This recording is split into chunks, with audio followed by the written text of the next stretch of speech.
Welcome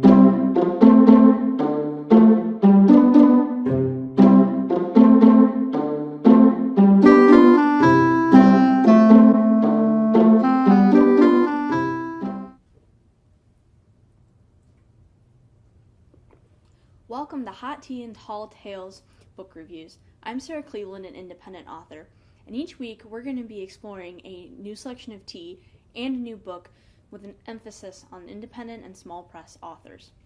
In addition to the usual stuff, where can I buy it? Who's the author? Was it any good?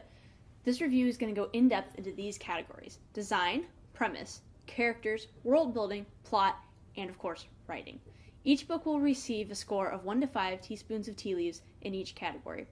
For a detailed description on what these ratings mean, take a look down in the description box, or check out my blog where I have a post with a good summary of this review format.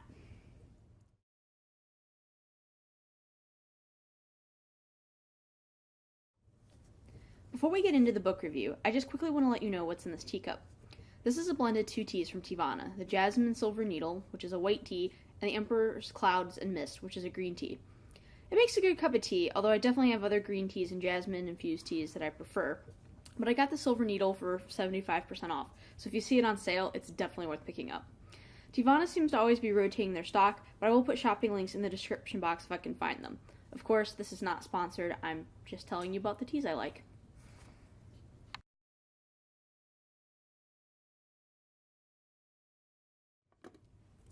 This week's review is of That Time I Broke Time, a debut novel by indie author Sarah Emily Lelonek. It is listed as a YA science fiction fantasy and is currently enrolled in Kindle Select. For those who may not be familiar, enrollment in that program means that it is only available for purchase through Amazon's Kindle store or through Kindle Unlimited. I do not have a Kindle Unlimited subscription, so I paid the reasonable price of $3.99 for the ebook.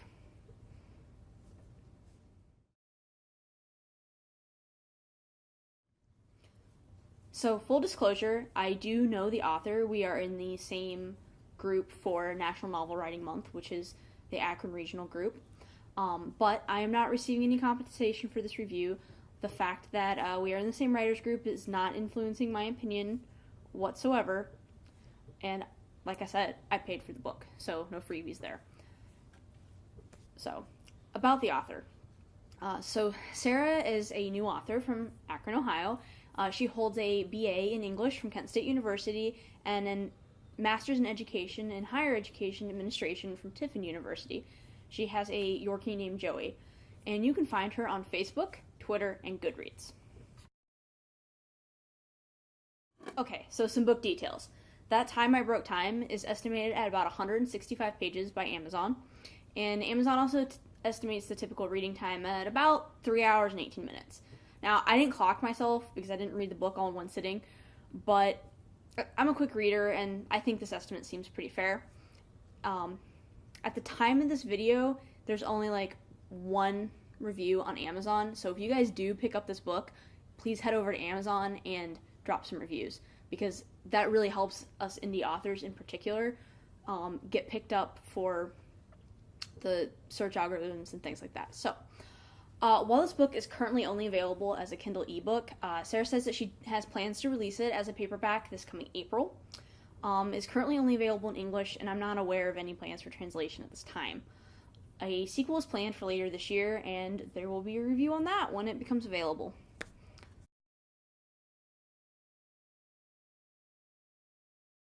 So our first category is design, and I want to say that this cover, I think, really fits the target genres. It's got all the things that I would look for as a reader in like the sci-fi fantasy cover, particularly when it's towards the YA portion of the genre. It's got color, it's got action. It makes me want to read the book. The only thing about the cover that bugs me, and I find that this is a really common occurrence, not only with indie books, but actually I think it's more common with the traditionally published novels. The picture of the main character on the cover does not, at least to my mind, line up with the written description. Early in the story, Ellie describes her hair as being long and chestnut brown, and then later as a dark mane. And the girl on the cover is blonde! Blonde! But that's really just a pet peeve of mine, and I don't think it detracts from the fact that the cover is well done It's eye-catching. You're gonna notice it when you're scrolling through on Amazon. So 4 teaspoons for the cover. Oh, I'm knocking one off for the blonde hair. Okay. So the other part of design is interior, and the interior of the book, if you will, is pretty much what you would expect from an ebook that has been put together well. The chapters are clearly delineated with pleasant-looking headers. The scene shifts are well indicated. I've come across some ebooks, and I think they were indie ebooks, where that latter thing was not the case, and it gave me a form of mental whiplash. 1 second you're in one scene, the next second you're in a completely different scene, and you're like, what just happened? But that is not the case for this book, so no teaspoons lost for the interior. It's well done.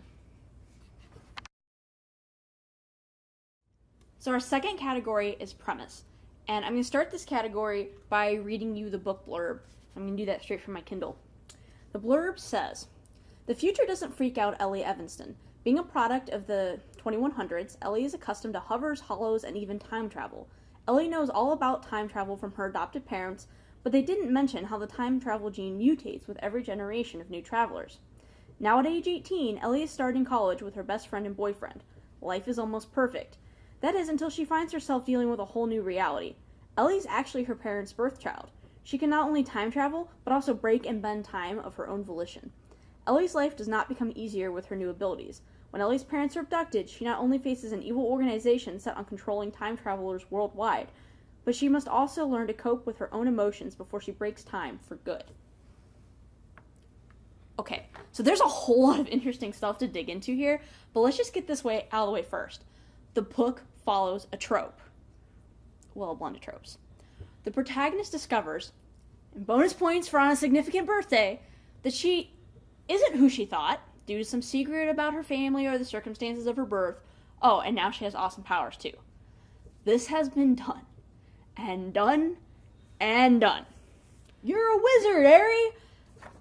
Here's just a few other examples, besides J.K. Rowling's Harry Potter. I have a list.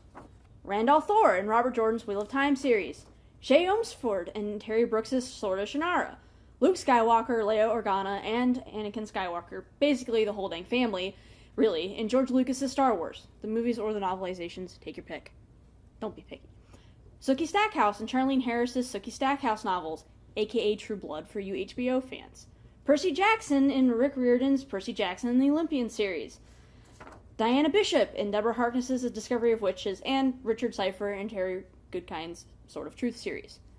I mean, I could go on for days. Like, literally. That wasn't even all the ones on the list that my friend helped me come up with.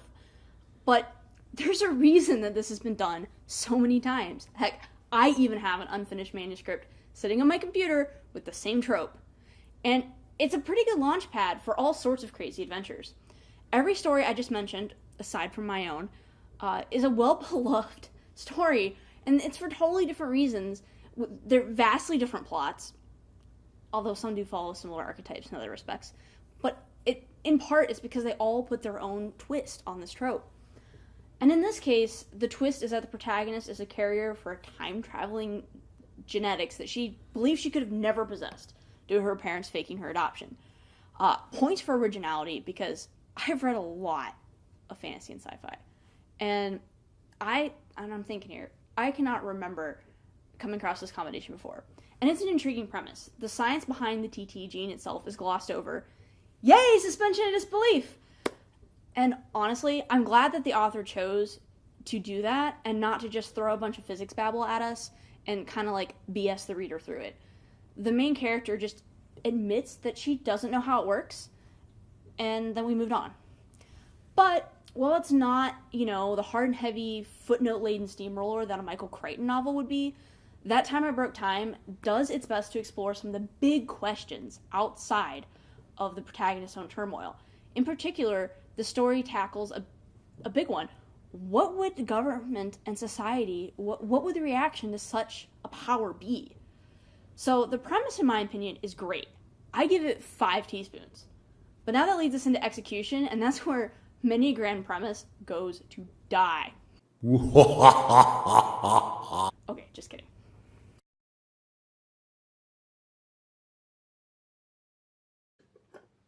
Okay, I'm just going to pause for tea here. This is, hot tea and tall tales. So our next category is characters. And we're going to start with the main protagonist, Eleanor Ellie Evanston. Okay. At the beginning of the story, Ellie is...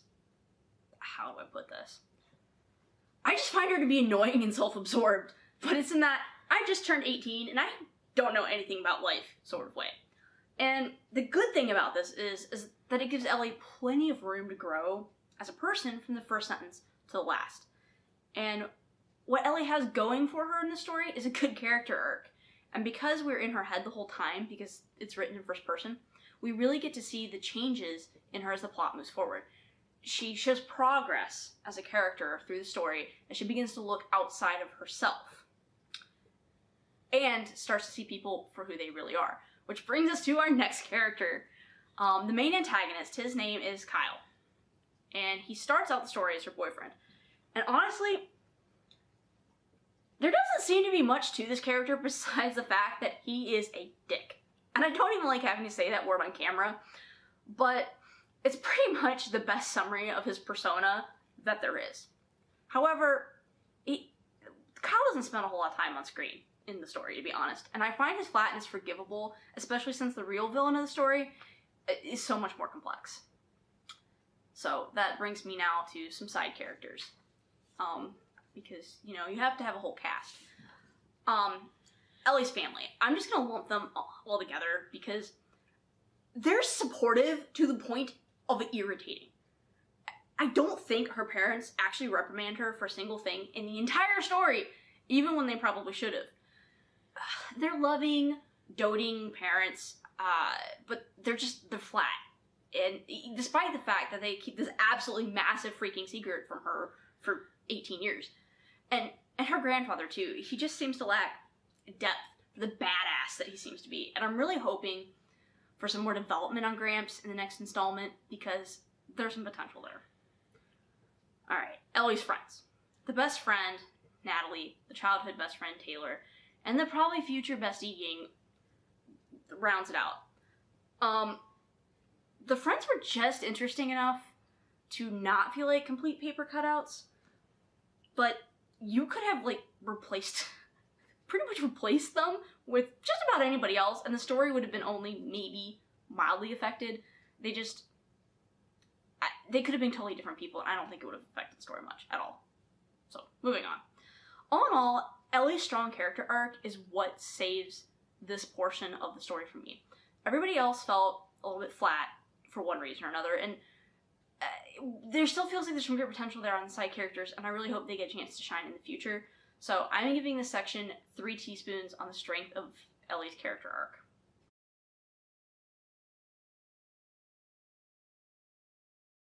Okay, our next section is world building.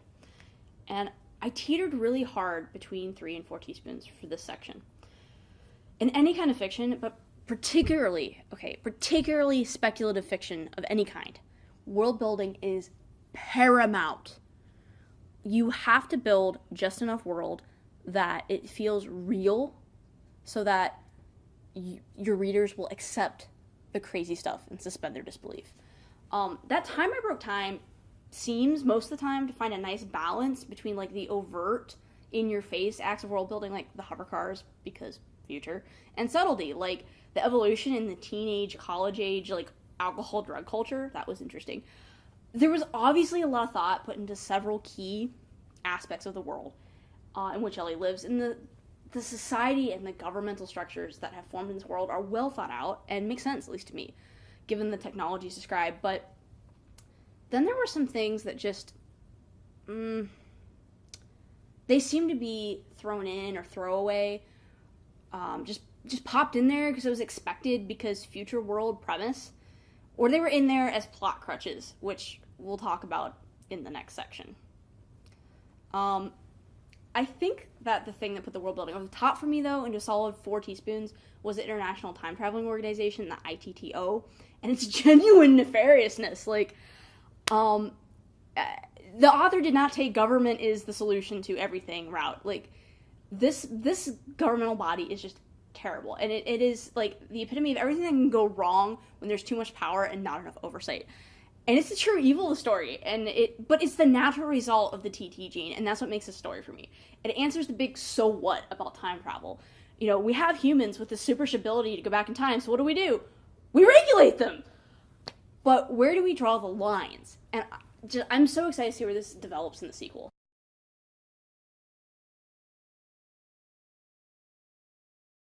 Our next section is plot. This is another section where I teetered on what score to give, and I'm going to go with 3 teaspoons, and here's why. On one hand, the story keeps moving. It's well-paced, it's slower where it needs to be, it's faster where it needs to be, the action is good, there's a good level of anticipation and suspense. And yet, some things in this book are just too easy. Just too dang easy. The modern medicine really just feels like a crutch. There's an entire scene based around it that I felt could have just been completely skipped. Like, completely. And nothing would have been lost from the story. And then some of the help that they receive is also just so convenient. And I would like to see more trial and error, more struggle for the characters.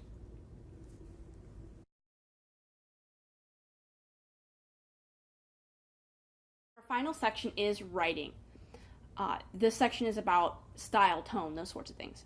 And I first want to start off by saying that Sarah's a very talented writer. Writing has a clear voice and presence. She does very well at evoking all 5 of the senses. And by the end of the first digital page, I had a strong sense I was going to enjoy the book on pure style alone. And she didn't disappoint. I did notice a handful of editing mistakes, but honestly, they were so minor that I didn't even care. If I hadn't been intentionally keeping track of them, I would have forgotten all about them. And I've seen far more egregious mistakes in professionally published books that have gone through heaven only knows how many rounds of editing and proofing and copy editing.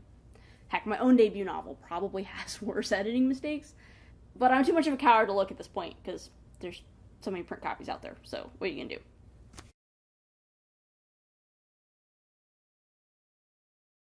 So final thoughts. I really like this book. I didn't think at first that I would, but it ended up being just a real fun, quick read, which is something that I personally enjoy. So my overall teaspoon rating for this book is 4 teaspoons. It's a good, strong story, and I think that you should pick it up if you like science fiction and the YA genre, which, on that note, I do want to give a final note on the YA labeling, because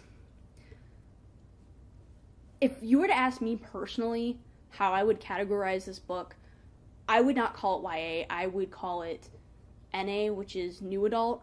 And the reason I say this is because there's some profanity, like, we're not talking like one, we're talking like a few times, some F-bombs, and there's also some very adult things very early on in the story. So if you're thinking about letting your kid read this, if they're below the age of 15, I would suggest that you pre-screen it and decide what is or is not appropriate for your child. I hope you've enjoyed this video review of That Time I Broke Time. If you did, please give it a thumbs up. I hope that you will subscribe and join us again next week for an in-depth review of The Heirs of Eternity by Frank Ingram. Have a great rest of your day, and I hope to see you again next week for another cup of hot tea and a tall tale.